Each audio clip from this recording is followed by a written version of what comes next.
Welcome, everyone. My name is Jessica Lee Olson.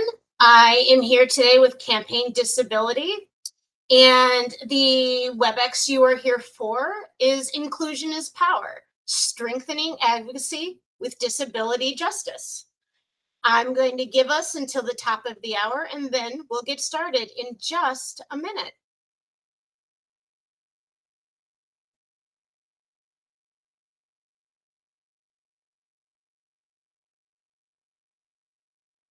All right. Sorry, I was going to say, I think you should give it a little longer than that, like a couple more minutes, just so Oh, folks have a time to, yeah. sounds good.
All right, I think I'm going to go ahead and get us started for today.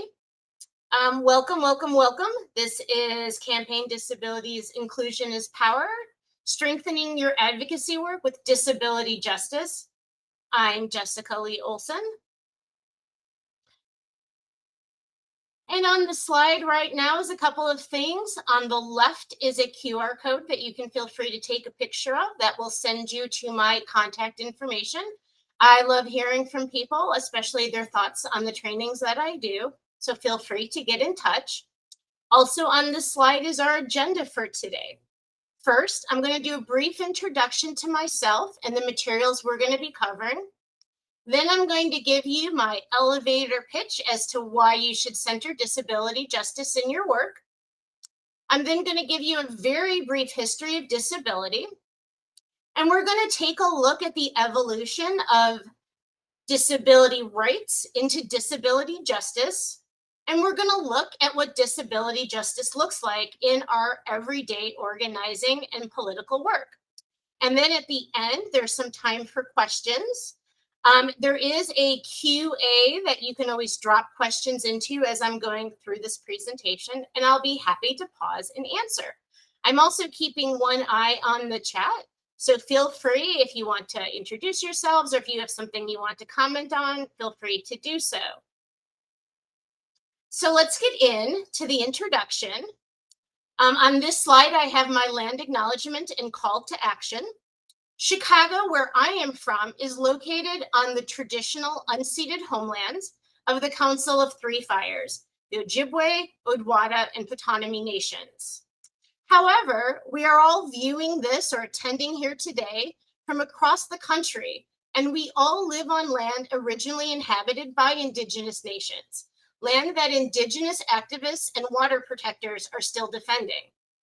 I also acknowledge that Indigenous people, along with other people of color, are disproportionately affected by the barriers our society creates when it comes to disability.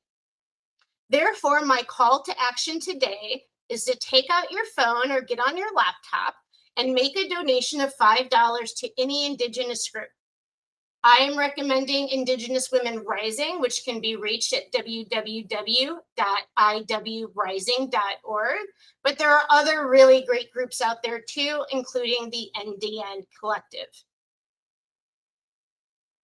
On this next slide is a little bit about me. A quick visual description. I am a somewhat stocky, middle-aged white woman.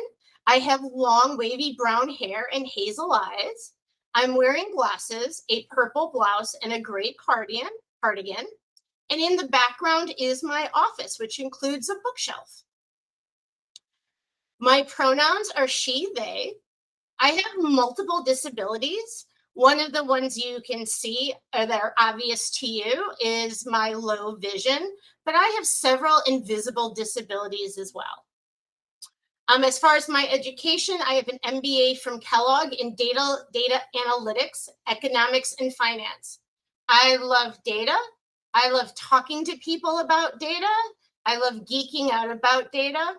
And I particularly love how we can use data to tell better stories in our movement work. So it should come as no surprise that I also love doing campaign field work. I've been involved in over a dozen campaigns here in the Chicagoland area over the last decade. In 2022, I was a fellow at Disability Lead, and a lot of the impetus for putting together trainings such as this one came out of the work I did with them. I have also created a series of Zines that go with my trainings, including this one. So if you shoot me an email at jessica@campaigndisability.com, I'll let you know how you can get my Zine about inclusion is power. On this next slide, a few notes about this presentation. This was originally meant to be interactive, and when I normally do this on a Zoom or in person, it's really much more of a workshop. But here in this WebEx, it's not quite the perfect format for that. So I've kind of readjusted things a little bit. But again, feel free to ask questions or participate in the chat as you feel comfortable. It is also important that I give you a content warning. There are several historical quotes in this presentation that portray Indigenous, enslaved, and disabled people using derogatory terms. I include these because it provides us with a grounding as to the importance of disability justice, but it also helps us draw a through line between our history and our present, between the founding of this nation and this moment of fascist takeover that we see today. However, I will give everyone a heads up before I hit those slides. So now let's start talking about why we should center disability justice. So to begin with, 1 in 4 people have a disability. Now, the Americans with Disabilities Act defines a disability as any mental or physical impairment that might significantly restrict a life's activity. This definition is a legal one, but it is very broad, and I do think that's important. I think it's important because disability is a state that anyone can join at any time. It can be temporary, but it can also be quite permanent, and it can hit you at any moment. In fact, the options for us, if you think about it, as we age, are really either disability or death. Also, as we talk about history, one of the things we're going to talk about is how disability has been historically used by the state to marginalize and criminalize people, regardless of whether they are disabled. So even if you are able-bodied, the state can determine otherwise at a moment's notice, which is another reason why centering disability justice is so important. Also, in this historical context, we see in capitalism that disability is often related to one's ability to labor. And we tend to have very, let's say, strong thoughts about whether or not someone is laboring correctly or hard enough. And I think one of the reasons that we tend to stigmatize disability outside of the, whether or not you can labor properly, is that disability often involves dependency. However, I would argue that dependency is actually at the heart of what it means to build communities and be just a human being. We come into this world as a helpless baby, dependent on those around us, and there's a very good chance that we might end our time here the same way. Being able to embrace dependency is really important for everyone and will make you a better organizer and advocate. So that's my pitch to you as to why disability justice is so important. So let's jump into our history. This slide is the settlement of the Americas. The indigenous people who were here first had their own traditions around taking care of and including disabled people in their communities. And it's possible that if we had learned from those examples, we might not be in the position we are in today. But here we are. And for our purposes, starting with the arrival of the Puritans is a pretty good jumping off point.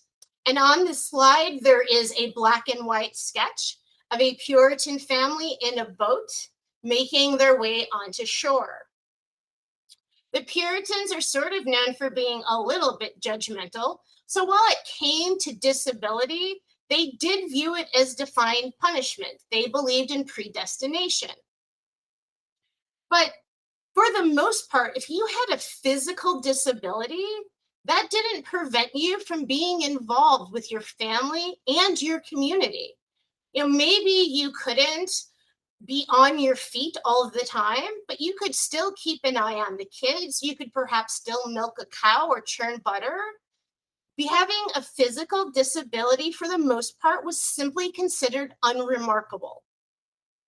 And if you had a serious physical disability or a mental illness that prevented you from being that involved in your community, it was really considered the job of the family and the community to take care of you. So we really kind of see this model where disabled people are embraced. Nothing's really thought of as being that shunning about it. It is simply the family and the community that's going to come together and take care of everyone's needs. However, if we fast forward just a few decades, in 1701, Massachusetts passed a law that required the master of each seagoing vessel to post bonds if any one of their passengers embarked as lame, impotent, or infirmed persons incapable of maintaining themselves. And I am going to say that when I use historical language, we know that a lot of this language is frankly ableist, but I'm just using at this point the language of the time. So a question for you to think about is what changed? How did we go from a community model of taking care of disabled people to a model of do not come to this country if you are disabled? How did we get from point A to point B? Well, to begin with, we see communities expanding rapidly. We see the growth of towns and cities. We see Salem in Boston become the home to numerous wealthy merchant families. And we see shipbuilding as a huge and fast-growing industry. We also see the establishment of banking in the New World. So about the same time that this law is passed, the Massachusetts Bay Colony begins to issue the first paper money. There are also the rise of institutions that we would recognize today, such as newspapers or universities like Harvard. We see the beginning of industrialization and economy. We see that labor starts to look different. And we see that the safety nets that had held families and communities together before really start to fray. And at that point, disability becomes defined as the inability to maintain oneself economically. And we start to see disability be defined by a person's ability to labor. So let's move forward again. Again, this is sort of a quick history to the land of the free. So on this slide on the left, I have the first sentence of the Declaration of Independence, which is, we hold these truths to be self-evident, that all men are created equal, and they are endowed by their creator with certain unalienable rights, that among these are life, liberty, and the pursuit of happiness.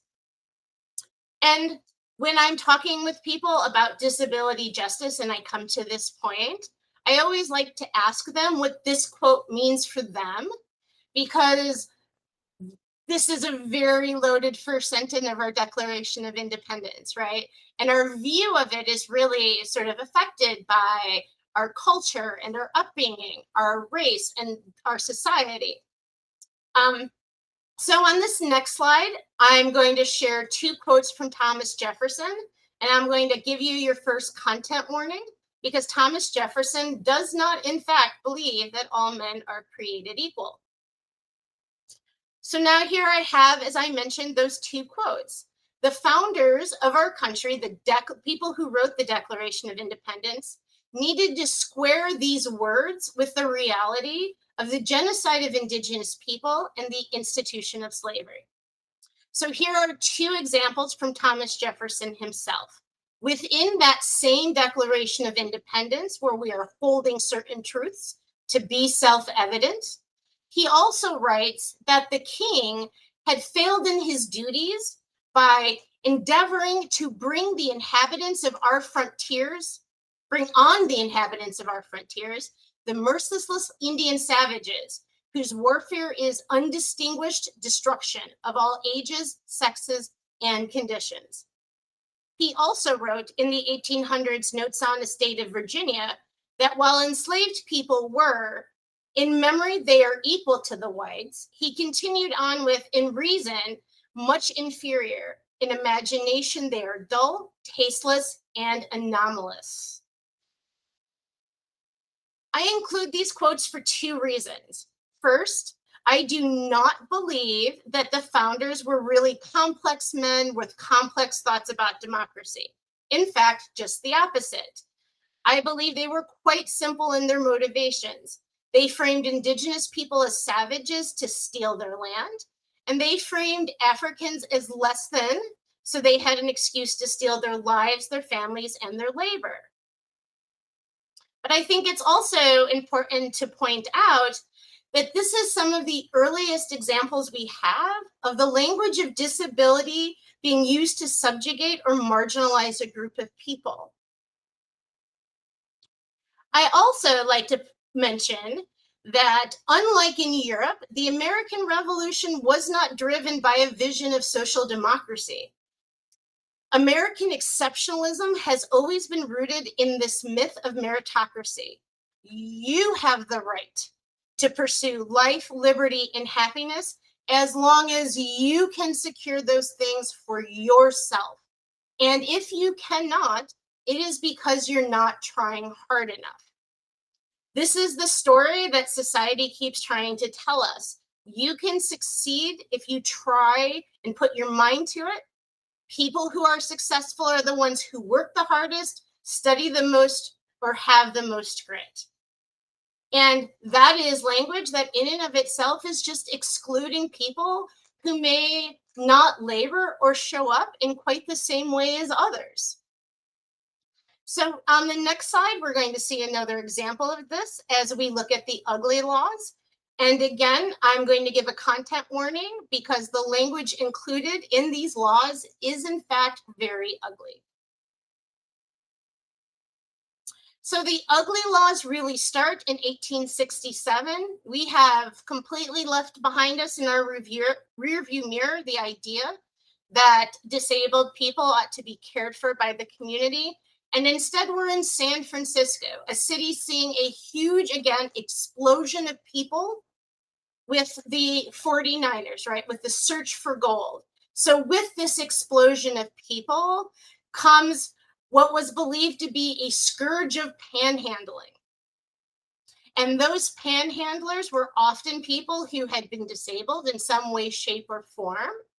And the good people of San Francisco wanted to get them off of the streets because obviously those people were not trying hard enough, they were not laboring well enough, and they were not taking care of themselves. So instead of helping them, we're going to criminalize them. So the law that San Francisco passed made it illegal for any person who is diseased, maimed, or mutilated, or deformed in any way so as to be unsightly or disgusting object, shall not therein or thereon expose himself or herself to public view. And on the screen on the right, it's a little bit blurry. I am sorry for that. There's not a lot I can do about that. But it is a clip from the San Francisco Call, dated 1895, that is actually talking about how great they think this law is. And I also do want to note that the punishment, $25 fine, 25 days in jail, or both, today that would be equivalent of a fine of $657. And so when we think about the criminalization of the unhoused or the disabled, we can find a lot of it stemming from these first ugly laws. However, San Francisco was not at all the only city to pass this law. Other cities quickly followed suit, including Denver, Lincoln, Reno, New Orleans, Omaha, Columbus, Cleveland, Portland, Chicago, where I am from, and the entire state of Pennsylvania. They all passed virtually identical laws using virtually identical language. And these laws remained on the books for a long time. The last of the ugly laws was repealed in Chicago in 1973. And that law was on the books in Chicago for 93 years. To put that in a little bit of context, I'm Generation X, and I was born only 3 years after this law was repealed.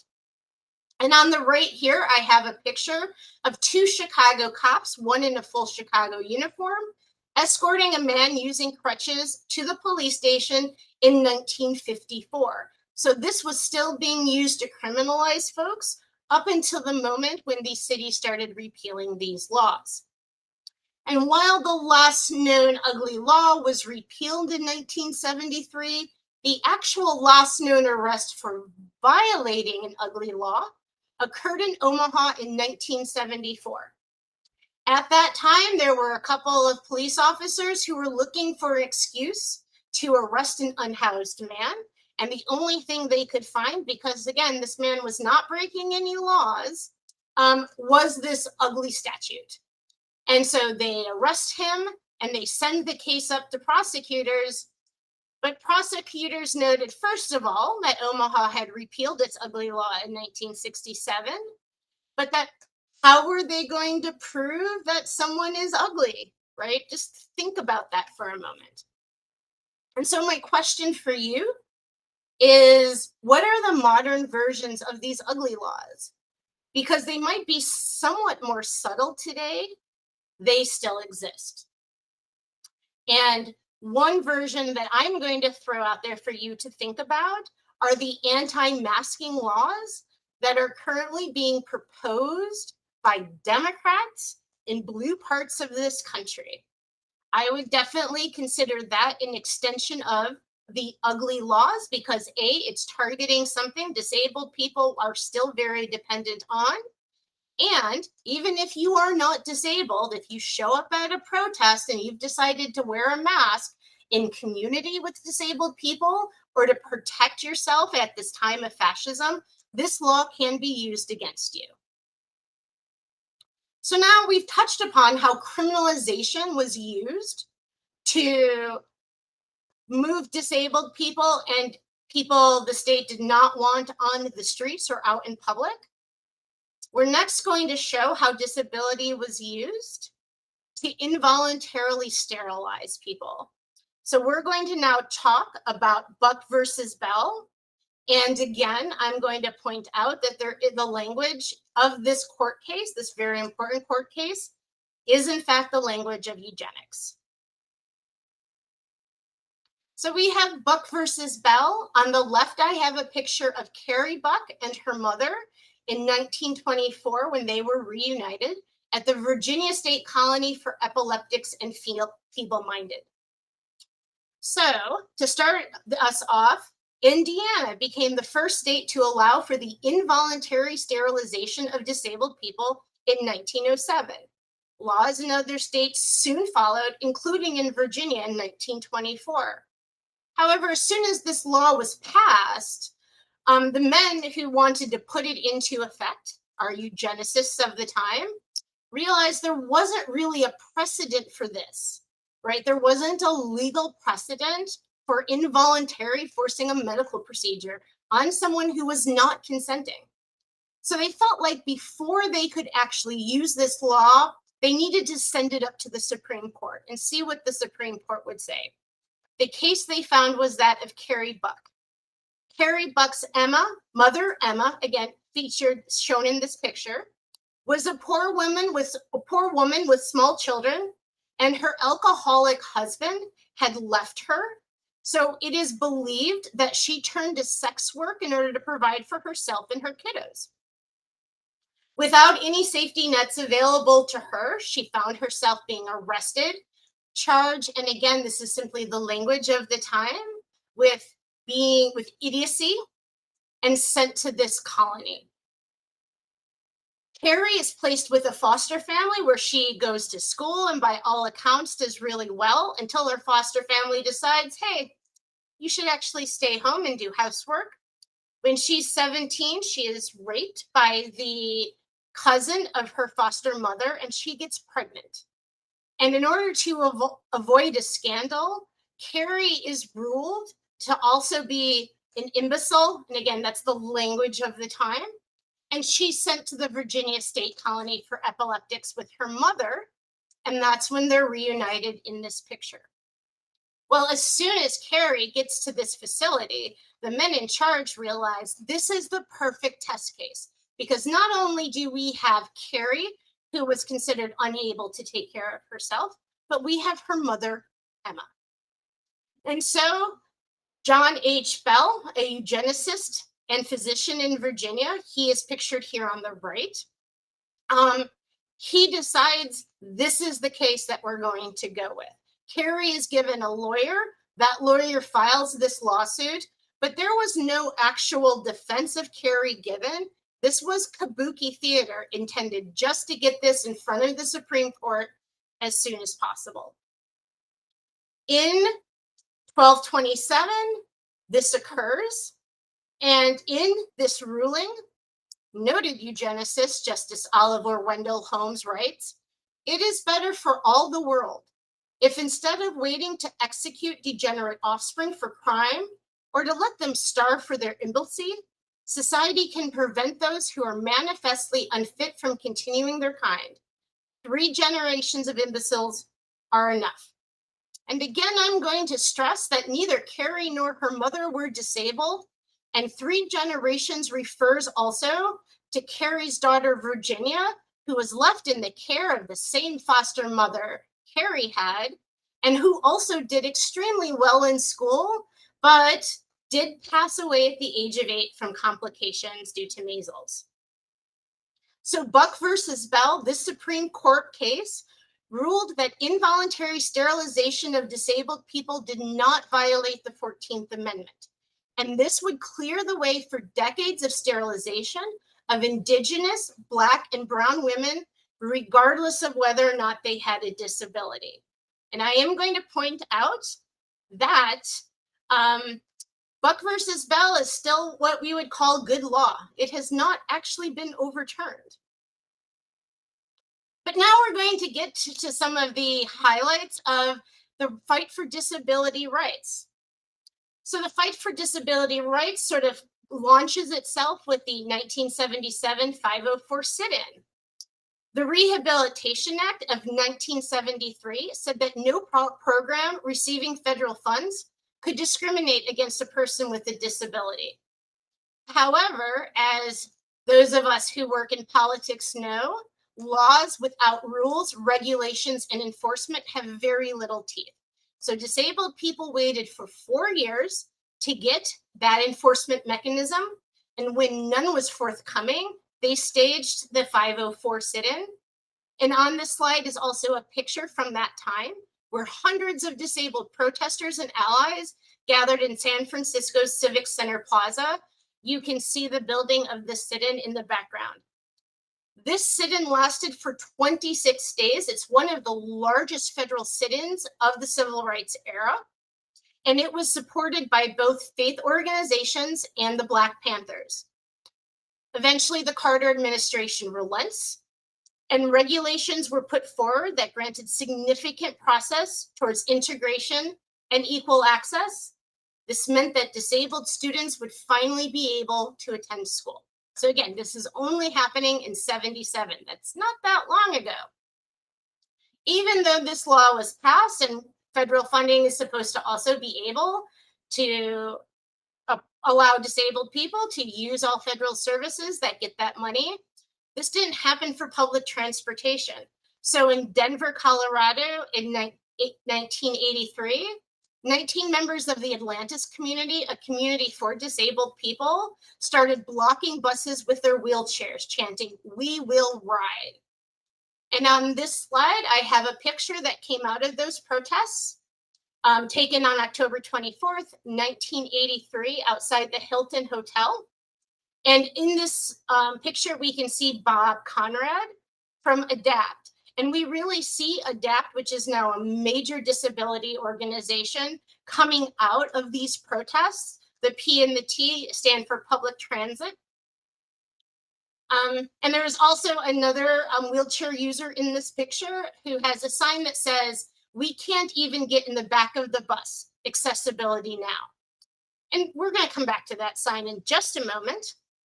But I also want to share the 1990s Capitol crawl. So 7 years later, in 1990, I am 14 years old.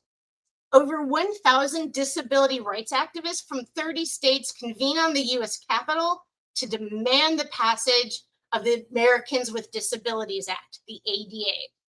After a day of rallies and speeches, over 60 activists abandoned their wheelchairs and mobility devices and began crawling up the 83 stone steps to the US Capitol building. And on this slide, I have a photo of that Capitol crawl that shows 2 people crawling their way up those steps with the Capitol in the background. When I reflect on this period of history, I think it's important to call out how the struggle for disability rights was intertwined with other such movements, right? That 504 sit-in is only successful because of the Black Panthers. But there were a lot of criticisms of the disability rights movement. To begin with, disability rights in and of itself was a single issue identity focused movement. So it really focused on disability at the expense of things like race, gender, and immigration status. Its leadership, as you might have noticed in some of those images, were largely white. And I think today we can look back at that sign that that man held as being somewhat cringy. Like, I would not want someone holding a sign like that today. So it kind of ignored the way even white disabled people have privilege in our society. And it really centered on folks with mobility impairments and still marginalized people with other forms of disability. So when we talk about the context of social movements, I like to ask people, what does justice, such as reproductive justice or racial justice, mean to you? And how did we evolve from rights to justice? And I love asking this question because there's never been a time when I've asked this to a group where I haven't learned something amazing. And I wish I could hear from all of you, your thoughts on this. But since that's not really, again, an option with this particular form, I'm going to lead you on my journey, how I, over the last 30 years, have really learned to center justice instead of rights. So as I walk us through this on this next slide, I'm going to think about these things that I learned as sort of stepping stones on a path that took me from understanding rights to realizing how much more important justice was.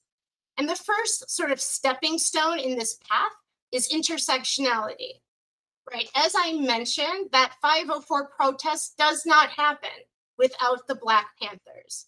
We all contain multiple identities, and I encourage you to take a moment to think about what of your identities are important to you, because this idea of intersectionality is really important in modern movements.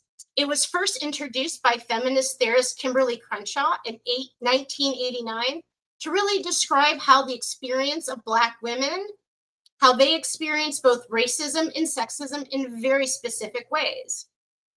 Right? I am disabled. My expression of that disability often mirrors my queerness, but how other people treat my queerness and my disability is often impacted by how they react to my whiteness.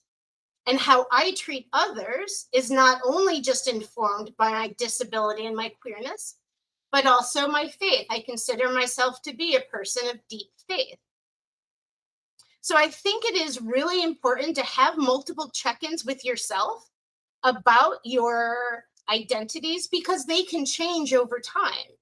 And I will say that accepting the identity of disability can be challenging. It was very challenging even for me. Internalized ableism is a bitch. And even for those of us who work in this space, sometimes we end up finding ourselves falling into those patterns. So check in with yourself. On the second stone that I've now put on the slide, it is we are all interconnected. None of us is free until we're all free. That's something we hear a lot in movement work. So I had to learn to think about how just like my identities are interwoven, so is the advocacy work that I do. My fight is against state systems of violence that oppress us. I often volunteer with organizations that advocate for reproductive justice and for an end to the prison industrial complex, because those are very important to me. But just as I'm doing that work, I'm also thinking about how disabled people really need better access to reproductive care. And I'm thinking about how police are more likely to pull you over and stop you if you're disabled, or how prisons further disable the people who are there. So this, none of us are free until we are all free, is really important to me. The next pathstone I've sort of dropped on the slide is leadership of the most impacted. In this interconnected struggle with all of us with multiple identities, we need to listen to the words of the most directly impacted. We need to follow their leadership and listen to their experiences. And that is true sort of across all of our advocacy work, but also within our organizations.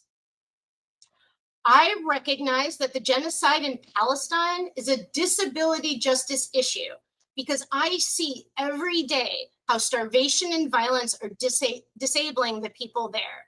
But when it comes to protest or action, I'm following the leadership of Palestinian voices. In a similar vein, I have a lot of thoughts about COVID and long COVID because this is the reality I've been living in the last 3 years. But on the other hand, I don't have lived experiences with most of the other disabilities out there. So when those disabilities are being discussed, I need to listen to the people who are impacted by them. And when I think about how I've learned to really conceptualize justice over the years, the final thing that sort of dropped into place for me, and I've now dropped that pathstone on this slide, is the idea of community solutions. We keep us safe. As someone with a serious mental health illness, I can tell you how important it is to me to have safety options that are community-led and do not involve policing. I love participating in mutual aid campaigns because it gets money directly into the hands who need it without having to go through the state or a nonprofit. So this is what we're thinking of when we say we keep us safe. We understand that getting state systems involved can often just lead to more violence. And I hope these are 4 ideas or concepts that you are at least somewhat familiar with.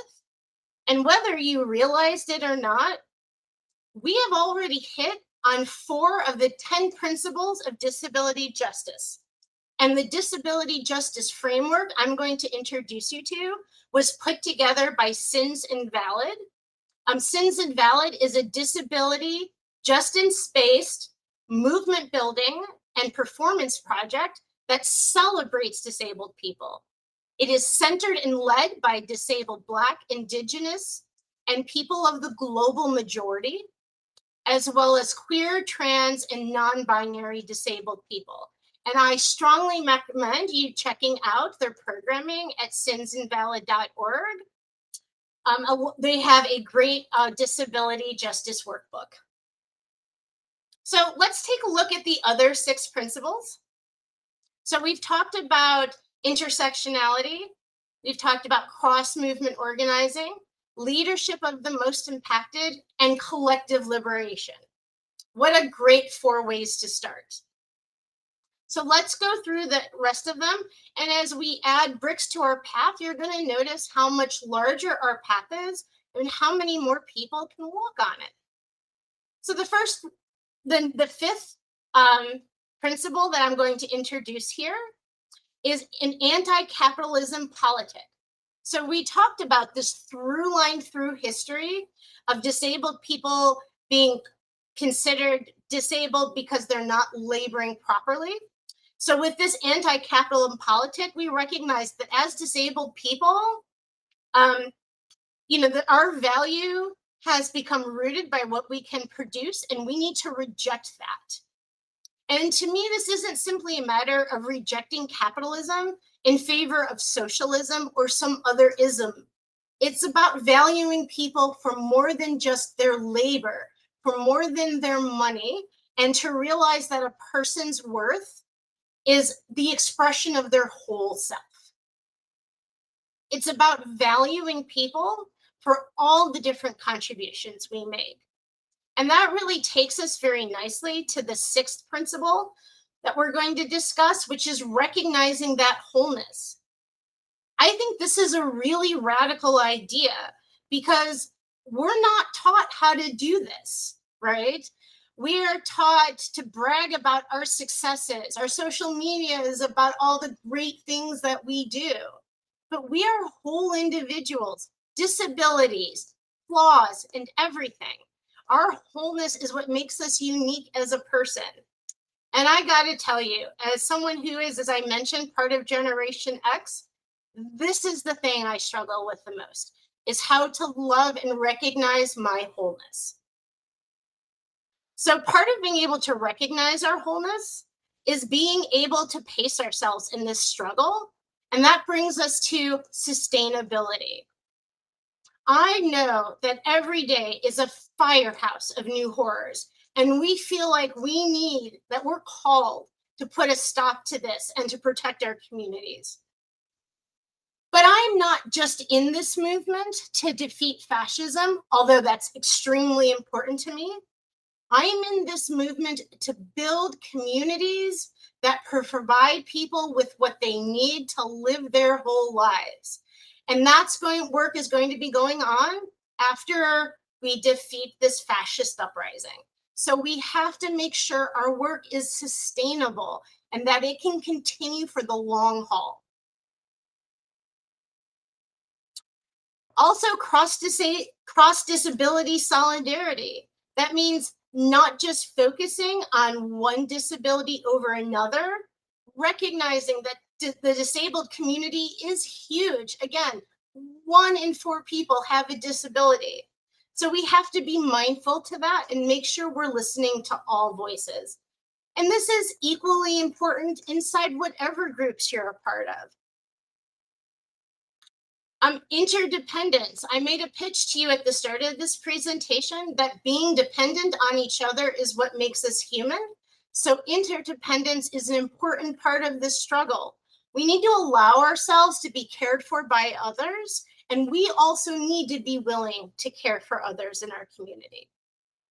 And then finally, our last principle is that of collective access. And in this case, access means, what do people need to show up? For disabled people, that might mean access for our mobility devices. It might mean CART translations. It might mean a whole host of things that will allow us to show up. However, collective access could also include providing childcare so parents of children can come to your events. It might include also translating your materials into languages spoken in your community. Collective access is going to allow more people to attend your events and show up at the things that you're doing. So I would love to be able to ask you guys how you all would put this into practice. But for the purposes of this WebEx, I'm going to just give you some examples of sort of a matrix that you can use in your organizing, no matter what kind of organizing you're doing.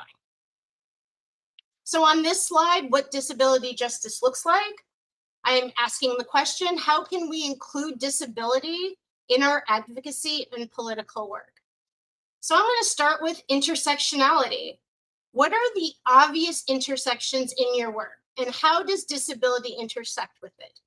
I don't care what kind of type of work you're doing. If you're doing housing, if you're doing healthcare, Medicare for all, if you're working on abortion access, no matter what it is that you're doing, it intersects with disability, and start exploring those intersections. Cross-movement organizing, no matter what community you're in, there is probably either a community for disabled folks, or there are plenty of national organizations for disabled people. How can you partner with them? How can you make alliances with them and work with them on the things you're trying to accomplish? And then how can you show up for them the same way? Leadership of the most impacted. Who's the most impacted by the work you're doing? And how can we include disabled folks in that? What disabled voices do you need to be listening to on whatever it is that you're working on? And again, collective liberation. How do we support disabled organizations and organizers in this work? How do we work together? Next, that anti-capitalist politic.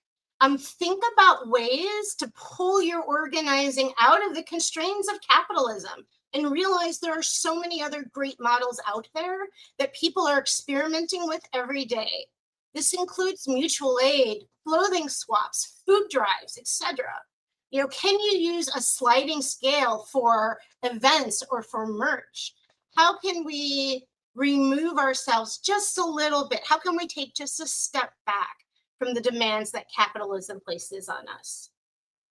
Again, recognizing wholeness. How are we valuing the wholeness of our staff and volunteers? And how are we using that wholeness to our advantage? How are we thinking of our flaws as actually our assets? Sustainability. How sustainable is our organizing work for those doing it? And for those of you who work on political campaigns, I know how political campaigns tend to blow through people and how exhausting that is. But I tell you, you will have better field programs. Your volunteers will enjoy the work more if you actually think about sustainability a little bit and what opportunities exist for rest and joyful activities, because these are really important. Cross-disability solidarity. Are you prioritizing one set of disability access over another in your work? Are you thinking to yourself, where our location is technically ADA compliant for a wheelchair user, so we're good? You're not good, and we should be making allowances for different types of disability and taking the time to understand the broad spectrum that comes with disability. And finally, interdependence. How is the advocacy work that we're doing helping to build a lasting community? And how are we recognizing our dependence on each other? How are we allowing ourselves to be vulnerable with the people we're working and organizing with and trusting them to have our back? Because if we can't trust them to do that, we're not going to be successful in this moment. And finally, collective access. What type of access are you building into your programs? Are you asking folks what sort of access needs they have? It's okay to ask that question. It's okay to send out questionnaires, to go out and talk to the people who are either in your organization or who benefit from the programs that you do. How can we make access easier for you? And just a few tips of how you can use this in your day-to-day work, like some actual tangible advice I like to give people. How can we include disability justice in our actions and our events? I'm going to say plan ahead for access and inclusion. It is so difficult to slap disability access onto an action or an event after you're halfway through organizing it. It is so difficult to add accessibility to a website after it's already been created. So take the time and plan for access and inclusion from the start. If you're doing an action or an event, know who your access point person is. Make sure this person understands what kind of access people need. And I'm going to give you a hint. Your access person should not be just the disabled folks who happen to be on your staff, unless they want that job or volunteered for it, right? And also make sure that person is easy to identify. They should have an arm badge. They should have a walkie-talkie, some way for someone to get in touch with them if a disabled person needs to reach out. Is the location accessible? Just because your location is ADA compliant does not mean it's accessible. And I'll give you a tip about that whole ADA compliance thing. Most places fully aren't, and the ADA has no actual enforcement mechanism unless a disabled person sues to get it, right? So there's not like a checklist that people or places use to be ADA compliant. So talk to accessibility experts, hire disabled people to do this work, and develop your own best practices for inclusion and accessibility when you host events. And think about early on, how will you mitigate any access costs? Look, I get it. Access and inclusion has a cost. Part translations, ASL translations, those aren't necessarily cheap. Making sure that you have a quiet room or a place for people to rest in if they need it, right? That's adding on. But a very, very Wise organizer in Chicago with the Grassroots Collective once said that budgets are moral documents. If I hear you say we cannot afford a type of access you have requested because we simply don't have the money for it, what I am actually hearing from you is that you did not think accessibility was worth investing in, and instead decided you would rather spend your money on a very expensive venue or something like that. Budgets are moral documents. They show where you put your priorities, and disabled people know that when we ask for access and we're told that it's too expensive. So in that vein, think about, will disabled folks be able to afford and attend your event? Disabled people have a lot of barriers when it comes to finance. We really do require people who are disabled to be beyond poor in order to get any benefits in this country. So if you're doing an event or fundraiser, again, are you going to offer a sliding scale? Are you going to offer scholarships? How are you going to determine who's going to get those scholarships? How many scholarships are you going to offer, right? Think about these things in advance. Also, how will disabled people be represented in your programming? Are you doing a convention and perhaps you just have one speaker who shows up to talk about disability? That's not inclusive. Make an effort to involve disabled voices. Again, we're not a monolith. Other disabled people have far different thoughts than I do, even on the stuff I'm talking about today. And again, hey, disabled speakers, it is really hard right now to be a disabled content producer in this here economy and this here time. How are you going to get the word out? Will your social media toolkit be accessible? Will it include alt text and have graphics with good contrast? I'm assuming a lot of you, or at least I'm hoping a lot of you, will be attending Netroots in New Orleans. I will actually be presenting on this, and I'll walk you through a very interactive presentation on how to make your social media accessible to the widest audience. I kind of alluded to this earlier, but if you're doing an event or an action, you need a quiet room that is set free for people who need it. Does your content include disability? Does your website discuss how your work intersects with disability? This is particularly important, again, for those of you who are working on political campaigns. Like many of you, I have developed a huge love for the candidacy of Muldowney in New York. But if you go to his website, there is not word one about disability, even though he talks about affordability in housing quite a bit, two things that matter a lot to disabled people. So if you work for a political candidate, if you're planning on running for office yourself, you cannot afford to ignore disability. And then finally, what is your mask policy? If you do not have one, or you are not asking folks to wear a mask, you are not being accessible, and stop. I just attended a 4-day conference in Atlanta that was beautiful and had a lot of movement people in it, and we all wore masks, and it didn't impact our ability to really learn and enjoy each other at all.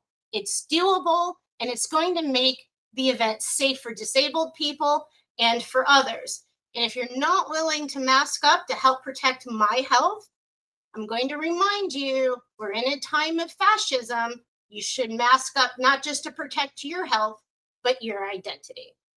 So those are my tips and tricks for you about how you can include disability justice in your actions and events. And I'm just going to wrap really quickly by reminding you that disability has historically been used to marginalize or criminalize a wide range of people. Regardless of the type of work you do, it overlaps with disability. By improving your access for disabled people, you will make it easier for everyone to attend your event or action. You will significantly broaden the amount of people you can reach. Dependency is not something to shame or fear. Embracing us will make us better advocates and organizers in this moment. And embracing disability justice will increase the number of people you'll be able to reach and the number of people who can be involved in your work, making you a better advocate, a better organizer, or a better campaign person. So look at that. I actually ended just on time. I haven't seen any QA pop up, but if there is any that comes forward, I'm happy to answer questions. Again, on this slide, I have the resources that I used. Skin, Tooth, and Bone by Sins Invalid, A Disability History of the United States by Kim E. Nelson, and Disability Visibility, edited by Alice Wong. If you have any questions or would love information on designs and other trainings that I do, there's another QR code on the screen, and you can always reach me at jessica@campaignDisability.com. Thank you so much for taking the time to watch this, for listening to me talk for an hour about disability. It means a lot to me, and I'm looking forward to getting a chance to meet you guys, either virtually through email or in person in New Orleans. Thank you.